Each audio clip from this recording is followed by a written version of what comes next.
Inspired by the life of the savvy and ambitious Colombian businesswoman Griselda Blanco comes a new Netflix original limited series. Griselda tells the story of a devoted mother who, with her lethal blend of charm and relentless savagery, creates one of the most powerful cartels in history. Witness Sofia Vergara's captivating transformation into the godmother of the underworld. Griselda, streaming January 25th, only on Netflix.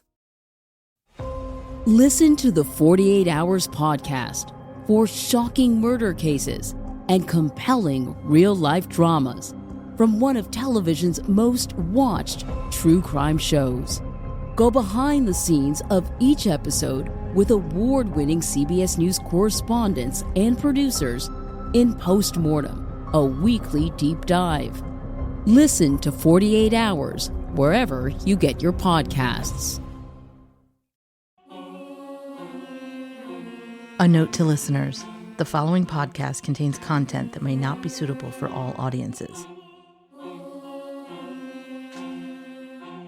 I met Larry and Roy at the park one day. I was waiting on my friends. I was 13, waiting on some friends. They approached me and wanted to take pictures of me, wanted me to come back to their motel, and I refused because I was waiting for my friends. Plus, they were older. I wasn't going anywhere with them.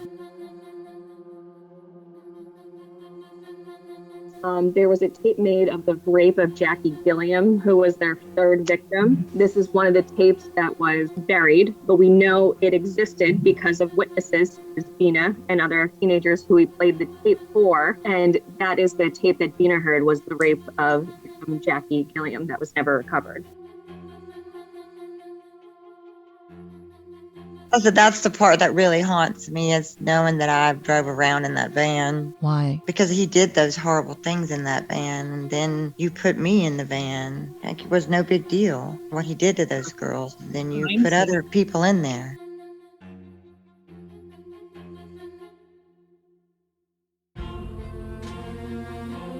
You are listening to Partners in True Crime. We are your hosts, Rob and Cindy Dorfman.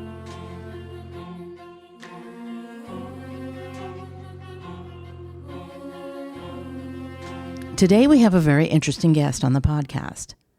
DENA Moody is a survivor of the TOOLBOX killers, Laurence BITTAKER and Roy Norris.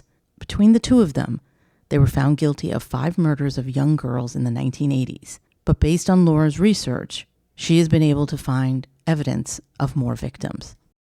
Laura discovered DENA Moody after Laurence BITTAKER handed over all of his discovery evidence for his defense trial. Laura went through mountains of documents, and when she found DENA's name in police reports, she knew she had to contact her to find out more about BITTAKER and Norris. The big question we all have is, why didn't BITTAKER and Norris kill DENA? And what has it been like for her all of these years knowing that she cheated death? Today we're going to be speaking with a really special guest, and we're really excited to have her. Her name is DENA Moody, and we're really, really excited to have her on the show. So DENA, could you introduce yourself and tell us a little bit about yourself? Hi, I'm DENA Moody. I am 57 years old. I am a survivor from Larry BITTAKER and Roy Norris, and I am here to talk about my crazy adventure and the girls that we need to find. Yeah. Okay, great. So, there she is. We just did her little interview. Okay. Can you hear us, Laura? Oh, I can hear you guys fine. Great. Okay, great. Fantastic.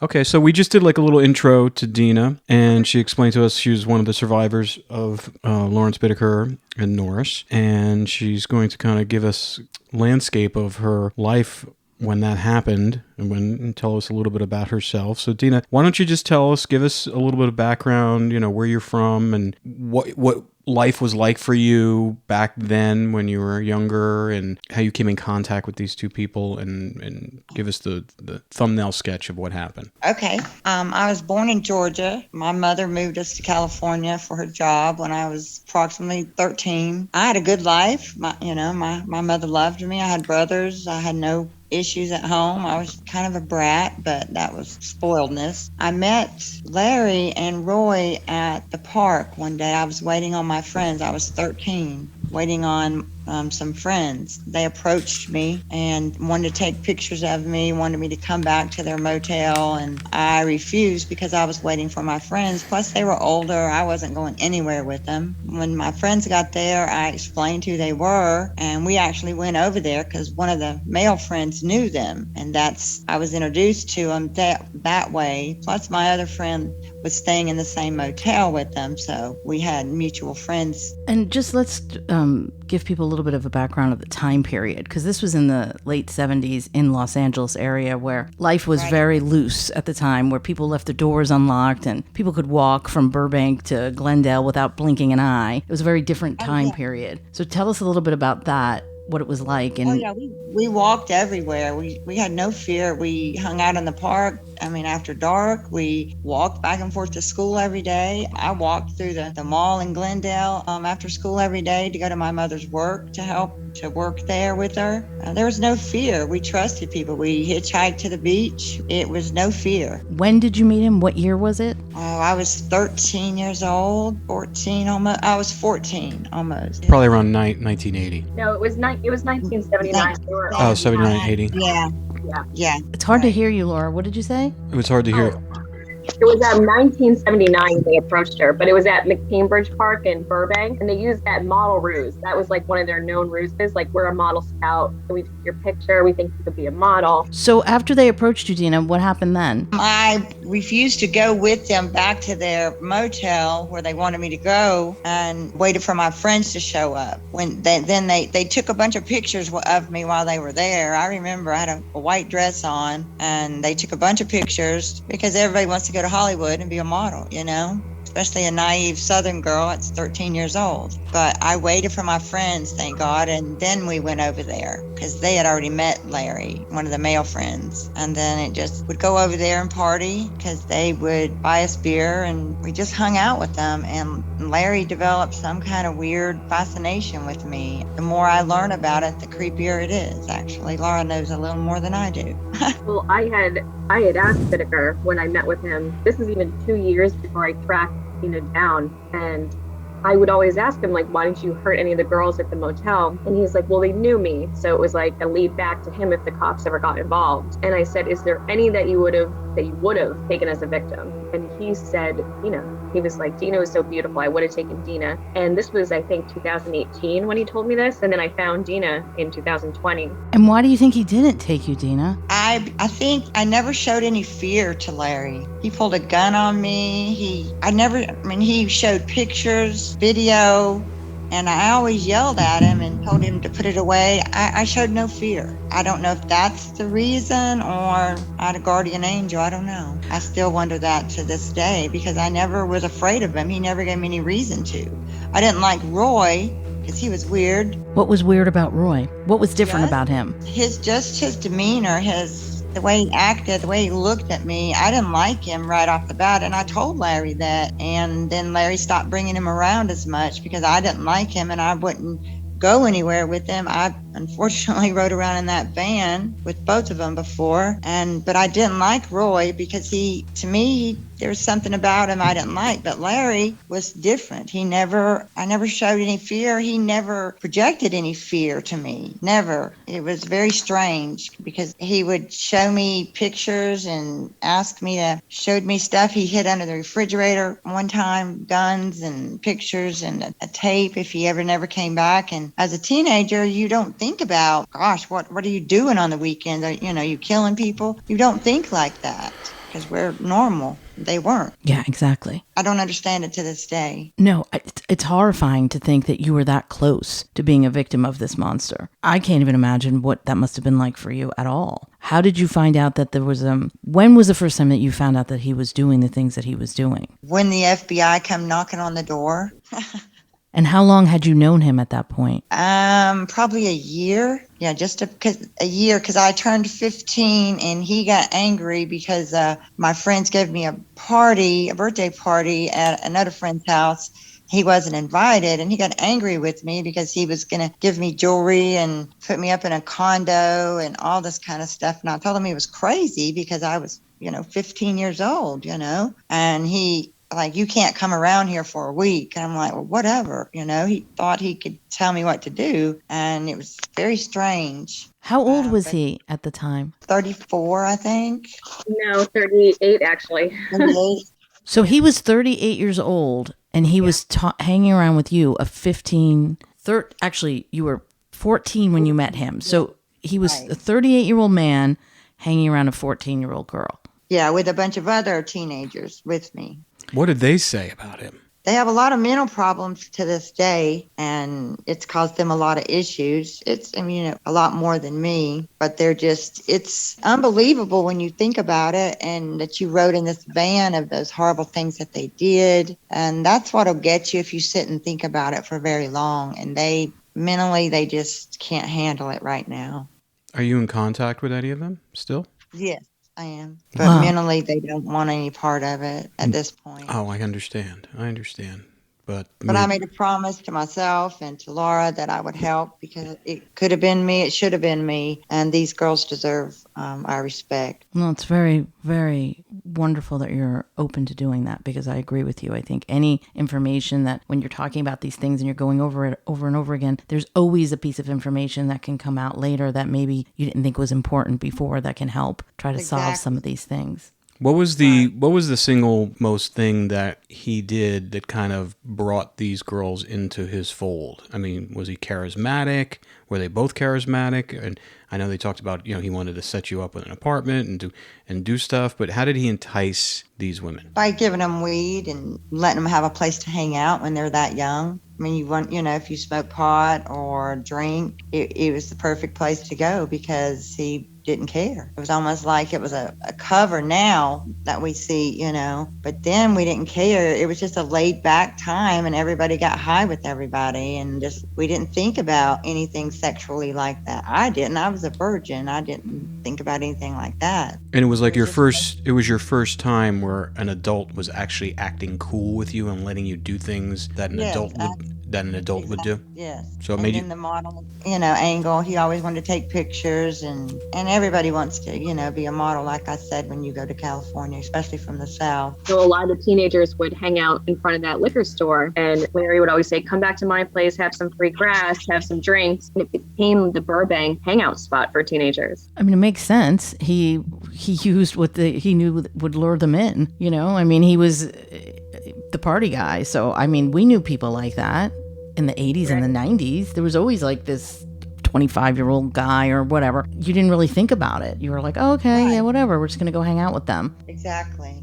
It was the perfect cover for that time. Yeah. Because people in their right mind don't think like that, like they did. Exactly. Okay, so then it sounds to me, and maybe I'm wrong, that he had a connection with you and had feelings for you. And maybe that's why he didn't do the things he did to these other girls. I always thought that because he offered me jewelry and rings and put me up in a condo, and when I told him, like, he played a tape one time of a girl screaming, and I yelled at him and told him to turn it off. He said it was some girl having sex for the first time, but it sure didn't sound like it to me, and I didn't want to hear it, and he turned it off. So sometimes I wonder if he had feelings, or if he was capable of that, or if he was grooming me or something, because I had no fear. Now, that I'm older, I don't know. Grooming you for Maybe what? Laura knew. She talked to him. She was played, by the way, for the people who are picking up or new to this case. There was a tape made of the rape of Jackie Gilliam, who was their third victim. This is one of the tapes that was buried, but we know it existed because of witnesses, DENA and other teenagers who he played the tape for. And that is the tape that DENA heard was the rape of Jackie Gilliam that was never recovered. Wow. Yeah, Laura's told me that before. It's so shocking. You can't even believe it when you're listening to these stories, because it's like, here's a 14-year-old girl, you, DENA, hanging out with this guy that all your friends are hanging out with because he's giving you weed and he's giving you alcohol. You're not thinking anything. And he plays a tape for you of a woman screaming, and it's a woman that he's murdered. He thought it was cool because he said it was first time and he had a big penis, and that's why it was hurting. I'm like, I don't wanting part of it if that's what sex is about, but I think you're lying. And he turned it off. But I never saw evil in his eyes like you do some people. You can see evil, but I never saw it in Larry, and I never felt it, is the strange thing. I felt it with Roy, but not with Larry. The FBI came knocking on the door. I was at a lady's house in Hollywood. I don't even know how they found me, but they took me down without my mother's permission. And that's probably why the tape's been buried or whatever, a lot of the pictures, because they had bags of pictures that I was looking at. And then my mother got there and took me out. That's why I didn't testify because the defense actually subpoenaed me. And when I got there, my mother asked them if they really wanted me on the stand, because I had nothing that was going to help them, but they let me go. When they first questioned you, what did they say to you? Like, I can't even imagine. I knew Larry and Roy, and I'm like, yes. And they said, well, you need to come with us. And they told me on the way down there that they were in custody for serial killing of young girls. And they wanted me to look at some pictures and stuff. And I did. And it just was like a dream. It was like it wasn't happening, because things like that don't really happen, I'm sure it was, like you're saying, like a nightmare. Like, how is this real? Yeah, and then you block it out for so long, and then Miss Laura comes in and None of the minors were called to testify, and none of their names were released, in the papers. So what happened was, when BITTAKER had given me the police discovery, suddenly I had all the minors' names who have, they were locked up and, put on a shelf for the police discovery and never to be seen again. So now I had all these witnesses and all these minors who I tracked back, 40 years later, and Dena was one of them.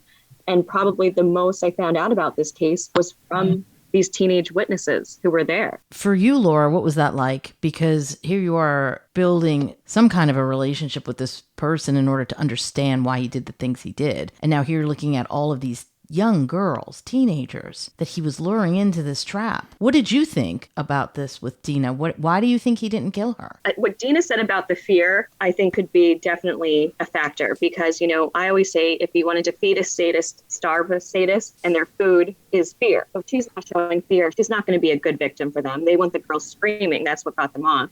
So that could have played a definite factor. And then he might have just gotten too close to Dena.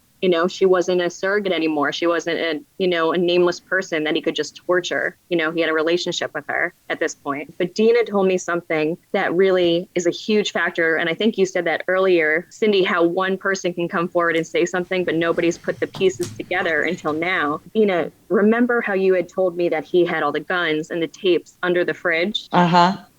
How many tapes do you remember seeing under that fridge? 2. What's interesting about this, when Dena told me that, which Dena doesn't realize, and nobody has ever put these pieces together, is the Lynette tape did not exist at this time. That was always kept in the van. It was never brought into the motel room. And that was made about almost 2 months after the Gilliam tape was made too. So the Lynette tape could not have been under that fridge. There's another witness on the case. Dena, you're friends with her. I'll tell you her name afterward. And she said she had heard a second tape outside of the Gilliam tape. And how she describes the tape is it would click on and you would hear a girl screaming. And I mean screaming for her life. And then it would click off. And then it would click back on and you would hear another girl screaming. And she said she heard 12 to 13 girls screaming, clicking off, clicking on that tape. And nobody has found this tape. This is another one of the buried tapes. I've just called it the scream tape. But who are these 12 to 13 girls that she heard on this tape? And then when Dena told me, she was like, I saw 2 tapes under that fridge. This shows me this tape could really exist. It's buried somewhere with the Gilliam tape. For the audience who may not know about BITTAKER's MO, let's just talk a little bit about the tapes and what he would do and why he recorded these girls and what was the motivation behind that. BITTAKER and Norris were sadists, which means they derive pleasure from, any type of torture. It could be psychological, could be sexual, could be physical. BITTAKER and Norris did all 3. They would take the girls and they would use tools It's how they got the moniker, the Toolbox Killer, to torture them in their van up in the mountains. And they would record it. They would record the rape, the torture, and even the killings, and take Polaroids of the girls as well. So this other victim, a witness, who could have been a victim as well, like Dena, she heard a tape where there's 12 to 13 different girls. So that could mean that there's 12 to 13 victims that we don't know about. Correct. Yeah, because he had bags of photos when the FBI took me down. Paper bags. I don't know how many girls. I think it was over 500 photographs they recovered. They were all recovered from Norris's place in Redondo Beach. What happened was they had, arrested Norris first. They didn't have a location for Bittaker because Bittaker was living at the motel off grid. So what happened was when they went in to arrest Norris, they found a business card that said the Scott Motel. That's when Bynum from the Hermosa Police Department, the one who killed himself over the case, he called over to Burbank and they went over to the Scott Motel and got him. But just so happens Bittaker had just called Norris's place, and Jim, who was Norris's parole officer, was there and picked up the phone and said he's next door at his sister's place fixing an antenna. And Larry knew this wasn't true, so he got tipped off the cops were coming. This is how, he was able to bury all the evidence before they got there. Wow. I think you're very brave, Dena, to talk about this stuff, because as a teen girl, we are not equipped to handle anything like this. We're not built for that. We're still developing our brains, our souls, our hearts. We're thinking about having a good time with our friends and hanging out and what we're going to do, this weekend. We're not thinking about these heavy things that you witnessed. And, even though you didn't witness the murders, you were hanging around the person who was doing these horrific things. So psychologically, it must have been very, very, very difficult for you after you learned that this person that you were hanging out with was capable of doing these things. So what did you think when the FBI came after you were talking to them? Did you start to think about, this could happen to me, or there's other pieces? No, not really. I still didn't have that. It felt like a dream, but then as a teenager, I guess you block it out. I didn't really freak out. My mom was freaking out, of course, but it didn't freak me out that much until I got older and had children. And then you think about that. It could have been me and I wouldn't have these children. But as a teenager, I guess and maybe that's why I did so many drugs as a teenager after Larry, was to block it out. I don't know. But I blocked it out basically for years and years, unless my mother would bring it up and I'd say, yeah, or I'd hear it on Criminal Minds or something. And I'm like, yeah, those are the ones I knew. But it just shocked me so much because I never saw that side of Larry. It wouldn't have surprised me if it'd been Roy, but it shocked me that it was Larry. Laura, that's something I want to talk about, because that to me is the most terrifying part of this. Well, Dena and I have had this conversation before, because she was like, he was so kind to me. And there's been times when Bittaker was so kind to me. And that's almost harder to wrap your mind around, is like this person who can do the most evil act and then can turn around and be kind to somebody. And that's what makes, I think, when you're thinking about a serial killer, and you're thinking about like when they're arrested and like everyone's like so surprised, like Dena's saying, I would think it was Roy, but never Larry. It makes it's so much scarier to think like this person who's so nice and can do these kind deeds are the ones, up in the mountains with tools, torturing young girls, babies. And why do you think, from your experience and your studies and your research, that that's even possible? Is it just pure evil that they can mask or they can compartmentalize? Or is it, I think it's terrifying that these monsters live amongst us like this and we have no warning signs. Like we are guided by our intuition, right? You never had a bad feeling at all, Dena. Nothing like, oh, maybe I shouldn't hang out with this guy. That's always my thing with the kids and with everyone. We always say it was Roy that gave me the bad feeling and creeped me out. It wasn't Larry. I wrote it down by myself with Larry. Yeah, Roy was very sexual in his letters and talks with me. Like I always got, like, you could feel Roy. Like Dena, like it was Roy you could feel. It was just like she was saying. And then with Larry, it was like, yeah, you wouldn't know. Why is that? I don't know. Laura, what do you think? Well, I think Norris was just, Norris was always into the rapes. He was way more sexual, and it's like compulsion. He couldn't control it. I think that's why it like bled into his personality. Where Bittaker, what makes Bittaker scary, and why I always say Hannibal Lecter, as I always compare him, is like, he was that methodical. Like, he could wear a mask and be totally normal. I mean, he was working as a skilled aircraft mechanic, making the equivalent to $450,000 a year today. I mean, which is nuts. And he's holding this job. And then, you know, he's like, he can still hold a conversation, have people over, be social. And then he's taking the girls up there. So it's like he has that facade, that mask, or the mask of sanity, as they always refer to it. Bittaker did get mad at me once, and I saw like the serial killer come out of him. And Jeannie, I think you saw it once when you didn't invite him to your birthday party. Yeah, he got angry. Yeah. Can you describe that, Dena? When you say he got angry, what was it about him that changed? Was it his changed physically? He wasn't that kind person that I could look at, and you know, I could see it in his eyes. He was but it was more hurt and anger. I mean, he was very angry because he thought that, I don't know if I belong to him, or I really don't know. But yeah, he could flip a switch, but that was really the only time he got angry with me. What was interesting is, and by the way, he's a 38-year-old man getting angry at her for not inviting him to her 15th birthday party with her teenage friend. I mean, that's insane. But you said to me he would do something. He would ground you and tell the kids, like the teenage kids, you're grounded. Yeah, you can't come around here for a week or 2 weeks or whatever. We just told him basically to, you know, get out of town, and we would go over to the neighbors that we knew, or not even go over there. It didn't really hurt our feelings, but he thought he was in control. Isn't that what most of this is about, though, is control? He chose victims that young so he could control them, or at least try to. Didn't sound like he controlled you, Dena, which is probably why you're still with us. No, he didn't.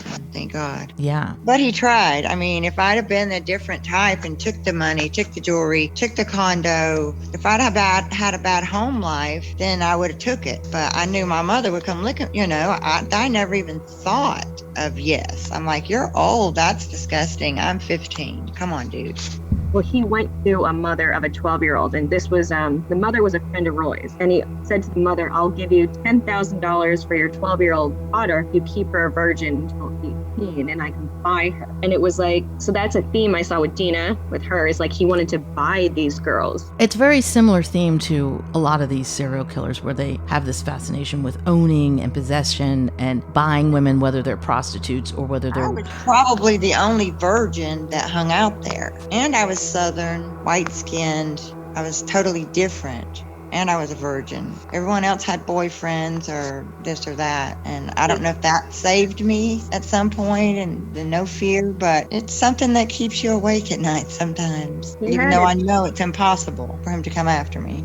Now, I'm sure. But I think you're right. I think because you were a virgin, and maybe that was the purity of it all, that he wanted to keep you for himself. Maybe, Laura, I don't know. You know, there is a dirty theme in this case, and it's very, very strange. And it was 2 inmates at death row contacted. This is after he had passed, and they're like, he saw you as pure. And I was like, I don't understand what you mean. He saw me as pure, and I was pregnant, so obviously I was not a virgin. But Dena, you were, and he had a fascination with purity and innocence, it seems like. I think he like deemed women in 2 categories of like pure and unpure. Yeah, because he didn't really like the girls that had boyfriends. He wasn't as nice to them at all. Did anyone that you were hanging out with back then, did anyone ever say anything about him, that he gave them the creeps, or there was an incident, or was there any warning signals? Or not really, other than saying that, you know, they thought he was a jerk at times because he'd try to ground them from the motel, and, you know, you're grounded for 2 weeks, don't come around anymore, because they'd say something he didn't like. But he didn't like most of them. My best friend he didn't like,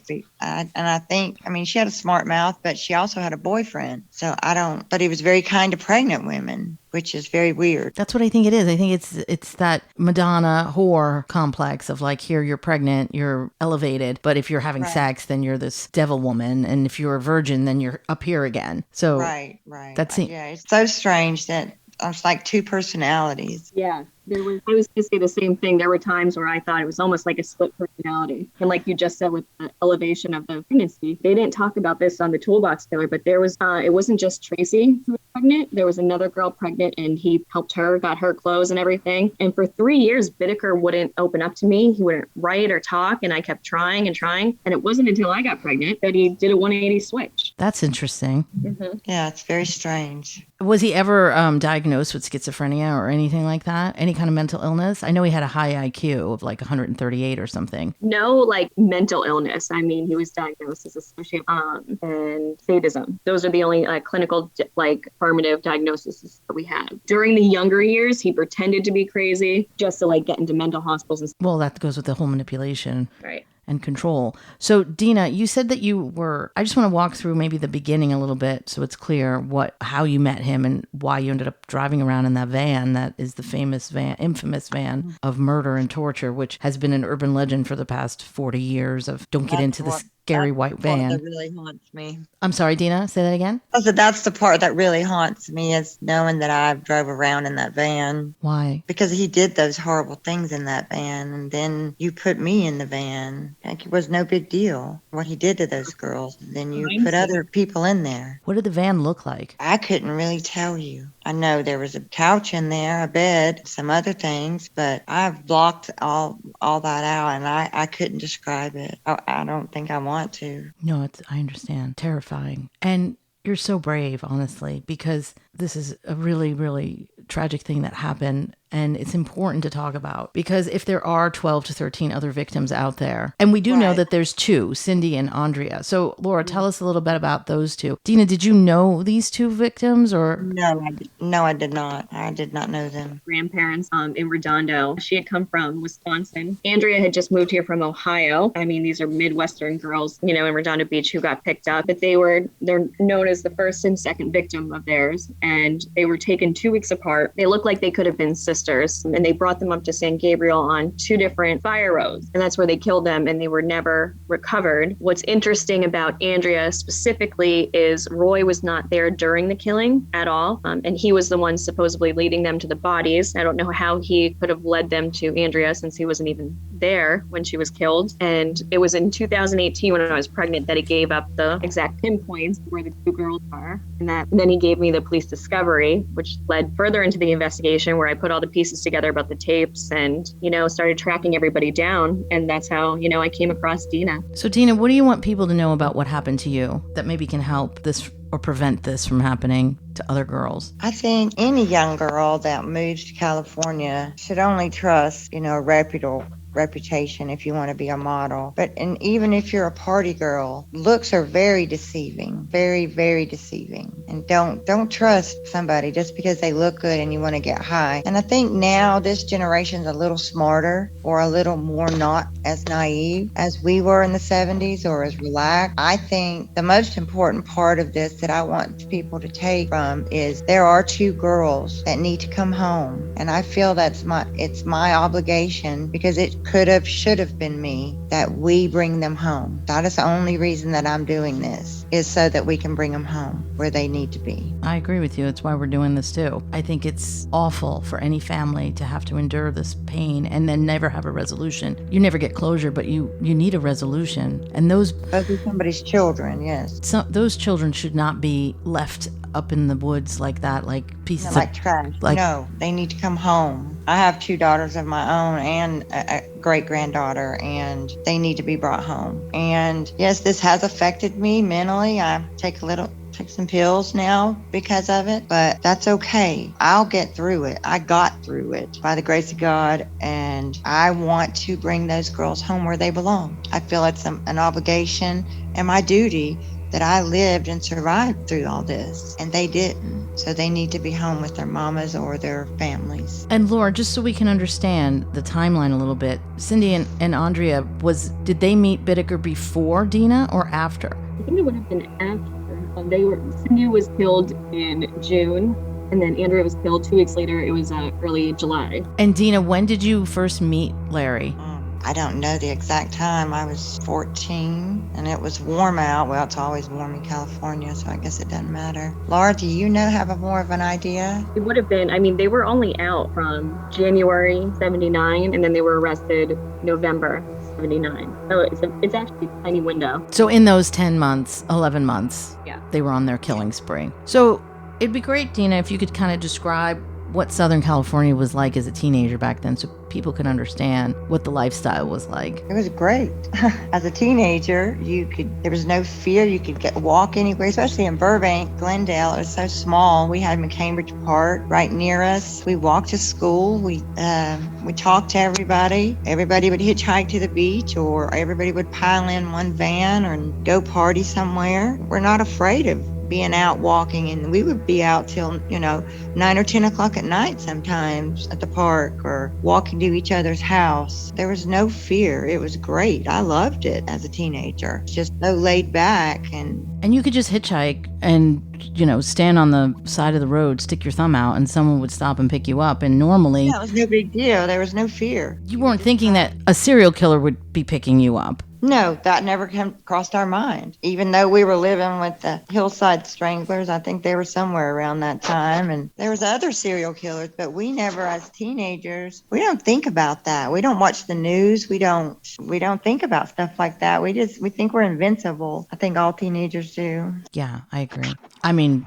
I think it's like part of being a teenager. That's the beauty of it. Yeah, you do think you're just free, right? You're going home at night to a warm bed. You can go out, and especially for me, I was from a small town in Georgia, and then I moved to Burbank. So I was so naive and had never done anything, never even kissed a boy. It was all brand new to me, and it was wonderful, because it was so free and relaxed. And, I was developing early, and all I really wanted, I wasn't really interested in sex. I just was interested in my friends, and we would get high. How old were you when you moved to California? 13. I was almost 14. So you met Bittaker shortly after you moved. Yeah, not long. I was 13 when I moved to California. I went to John Muir Middle School. Yeah, it wasn't real long. And Laura, before Dena had met Bittaker, how many victims had he already killed? Oh, that's the unanswered question. There's mentions of upwards of 20 in the police discovery. He admitted to me his first kill was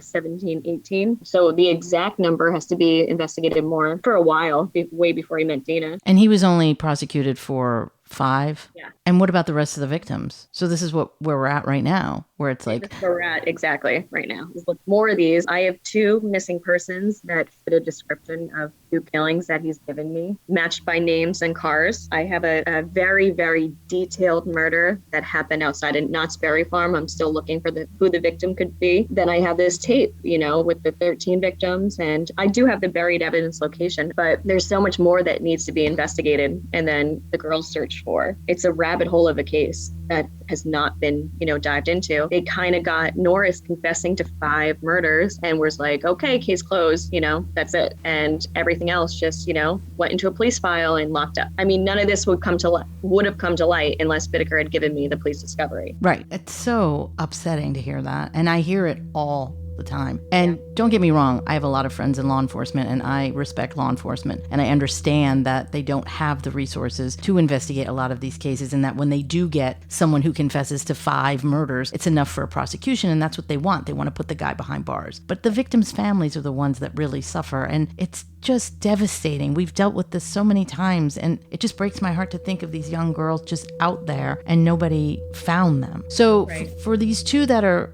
we have information for, Laura and Rob and I, we are going to start moving forward with an actual investigation to try to recover those girls. But now, hearing that there's these 12 other voices on this horrific tape, that's something else we need to kind of dive into. But Dena, the tape that Dena heard, that was Gilliam, and Gilliam was one of his precious victims, if I'm correct. And if I'm wrong, favored Gilliam as one of his favorites, and she was a virgin too. But he ended up killing her. And when did he kill her? He actually held Jackie and Leah the longest, for 48 hours approximately, and they were taken Memorial Day weekend, September. Memorial Day or Labor Day? Oh, is that Labor Day? Yeah. Oh, okay, so it would have been Labor Day. Yeah, September 3rd is when they were picked up, and they drove them to the mountains, but it was 48 hours later that they killed them. And Dena, do you think that you were hanging out with him when school was happening, or in the summer, or after?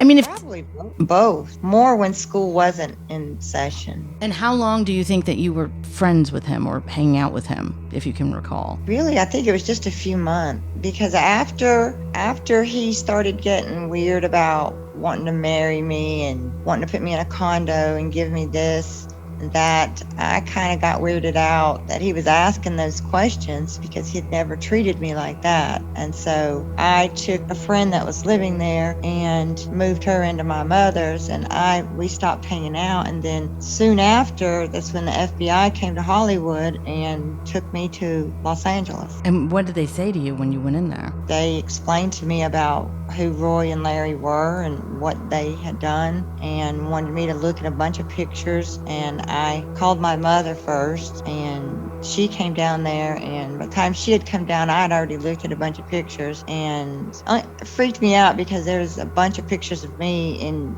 I was at home, at school, at the park, friends. So it's like they stalked these, people. So they were stalking you? Yeah. But once my mom got there, she shut everything down. She didn't want me involved. I was a minor, and I really had nothing to say that would help them. No, of course. I mean, how scary for you that they were stalking you and taking pictures of you when you didn't even know. Roy did all that. I mean, my cats come up missing. Just weird things were happening around my house. Do you think they did something to your cats? I do. I'll tell this actually, we were on the phone. I'll tell the acid bath story, Dina. Okay. So Dina and I were on the phone, and it was right after, he had grounded her because she didn't invite him to the birthday party. And Dina had said, 3 of my cats, mysteriously went missing. And I thought back to a couple of conversations BITTAKER and I had where he was testing out the chemicals that he had bought. Now, he was planning on burning out the eye sockets and the eardrums of the next victims he was going to use the chemicals on. Jan Malin they squirted her with chemicals, trying to get her in the van, but she survived and testified. But I was asking him about the chemicals, and he said, well, I would acid bath cat. And when Dina said all her cats started going missing right after that, I started wondering if that could have been, if Larry was connected to that. If he was stalking you and coming around your house at night and being creepy, who knows? Anything's possible. Yeah, and anything is possible, or it's just crazy coincidence, like about Nick, Laura. Nick is my mom's ex-boyfriend, and they ended up writing to each other, and it's so strange because I had no idea, and this happened years ago. Wait, who ended up writing to who? Larry and my mom's ex-boyfriend, who's a writer, and they had letters about me that I didn't have, but Laura probably does. Yeah, well, BITTAKER actually asked for bikini photos of Dina. Somehow obtained bikini photos of Dina in prison. And he got them, you think, from your mom's ex-boyfriend? Yeah. He had to. Dina, I'm so sorry. What a horrible thing to have happened to you as a teenager. So awful. But I survived. I'm thankful. And I'm thankful for Laura. We're going to find those girls with y'all's help, and anyone else that wants to help us. I have no doubt. I have all the faith in the world. So you think that he was carrying on a friendship with your mom's ex-boyfriend while he was in prison? Oh, I know he was. Laura told me. Yeah, he had mentioned the name to me, but it wasn't until after he died I realized it was Dina's mom's boyfriend. He had given me all the letters with all of his correspondence, and that's where I found him talking about Dina and her bikini shots. But it showed me how deep his infatuation and obsession with Dina went. Like, even in prison, he's obtaining photographs of her. Do you think that's what stopped him from doing anything to her, because he was obsessed with her? Yeah, I think it's very possible. Dina, when is your birthday? What month? November In the beginning or the end? 17th. Fellow Scorpio like myself. Yeah. So there's not a whole lot of fear. No, we don't have fear. I have literally sat in front of serial killers myself, and like Laura, we just don't have fear. We're just like, I'm protected. You're not going to do anything to me. Right. You're not touching me. Right. So you understand that part. I do. So I was just trying to look at the timeline, because I think you hearing that tape must have been so horrifying for you without even realizing that. Afterwards, when I found out, what he did and stuff, it just made me sick, literally. When did you find out that it was the Gilliam tape? Did the police ever tell you? No.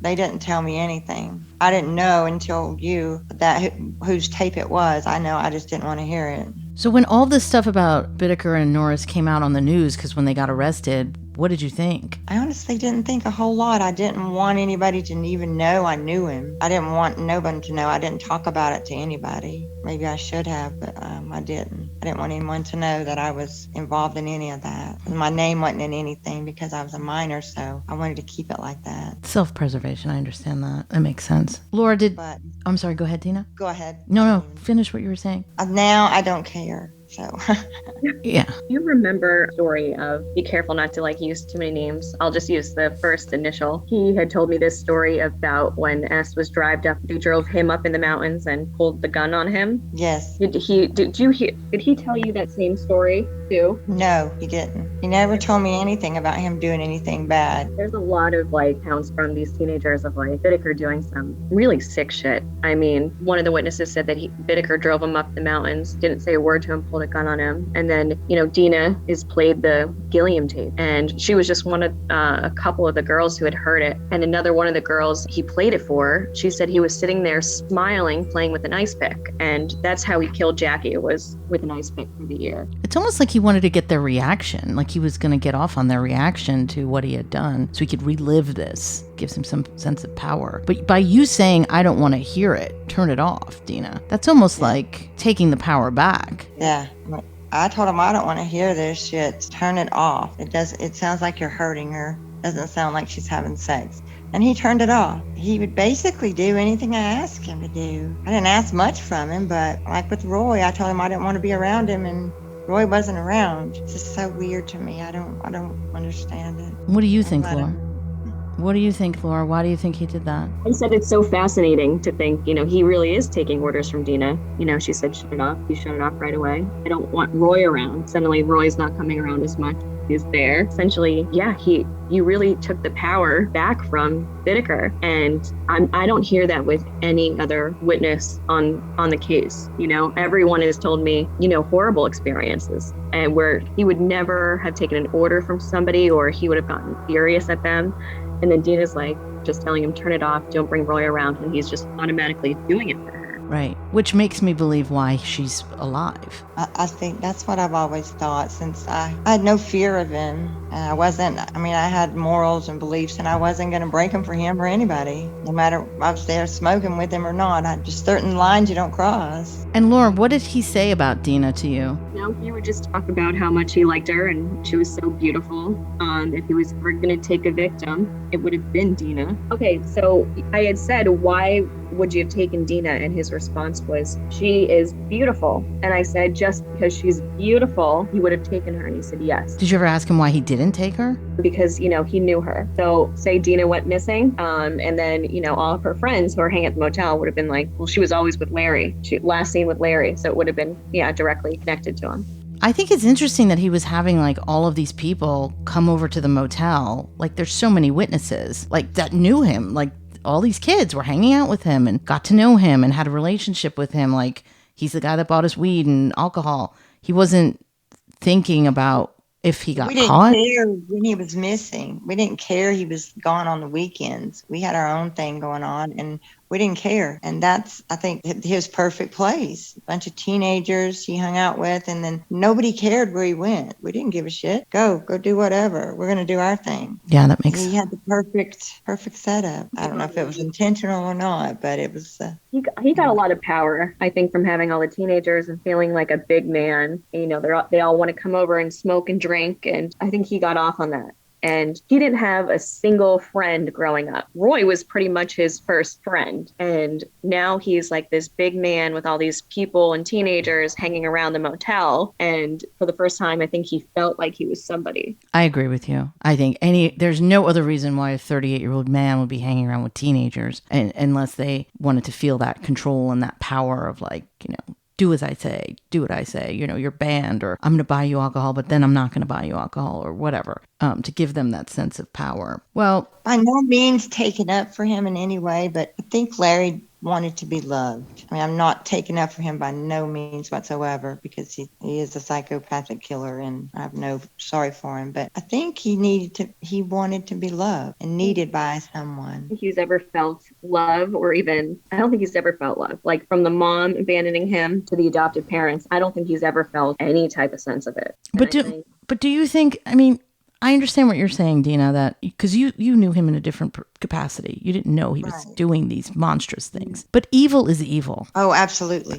And I think that even though he was abandoned and he was adopted by these other people who then abandoned him again, and I understand all that, and it's tragic growing up in that kind of environment. But does that lead you to become this notorious, sadistic? No, he had a choice in life, chose his road. I have no sympathy for the road he chose, because if that's the way you were looking for love, you were never going to find it by being sadistic and evil. That's the thing. That's interesting to me. That's an interesting statement, Dena. Laura, do you think that by doing what he did, that's where he thought he was going to get love from?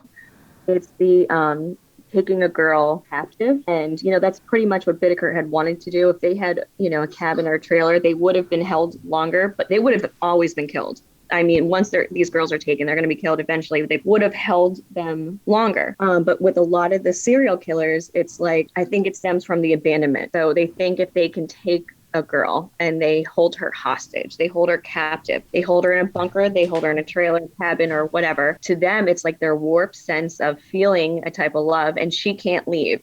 She's there and she's never leaving them. She can't leave them. She is their captive.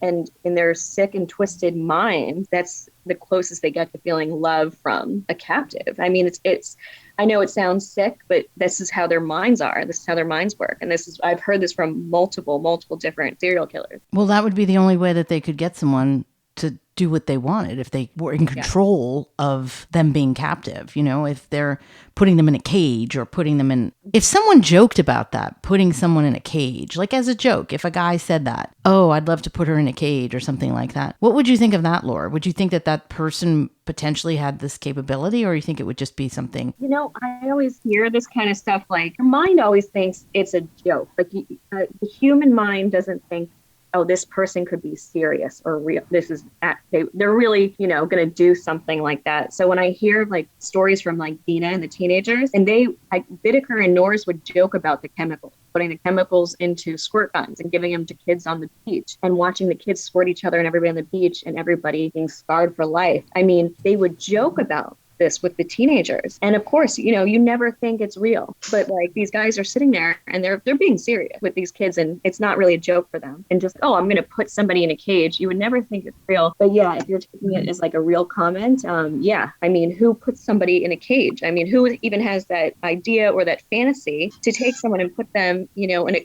a cage so they have them to themselves? Yeah. Well, Dena, thank you so much for talking with us today. Laura, do you want to have any other things you want to talk about that we haven't touched on? We've really covered everything. Dena, is there anything that I forgot to ask or miss? I think we've about covered everything. Did he ever joke with you about stuff like that, Dena? Like what she's saying about the squirt gun? I mean, that's psychotic. No. He let me shoot his guns at the motel, but I was the only one he let shoot them, the ones he hid under the refrigerator. But he never talked about anything ugly, psychotic, evil to me, because I guess after the audio, I wasn't going to put up with stuff like that. I guess he realized that. I don't know. It's a puzzle to me still why I'm still alive. But I appreciate you having me, and I appreciate Laura. We're ready to find those girls. Thank you, Dena. You're very welcome. Next time on Partners in True Crime. On this season of Partners in True Crime, The Serial Killer Whisperer, we will be following Laura Brand's incredible journey as she continues her groundbreaking study on serial killers. Each week, we will release never-before-heard recordings of her conversations with the most notorious killers in hopes to get answers for the victims' families, and maybe that could lead to recovering their lost remains. Please visit our website where you can subscribe to the podcast, find show notes, and check out extra content from all of our podcasts. All rights reserved. This has been a production of 722 Media Content.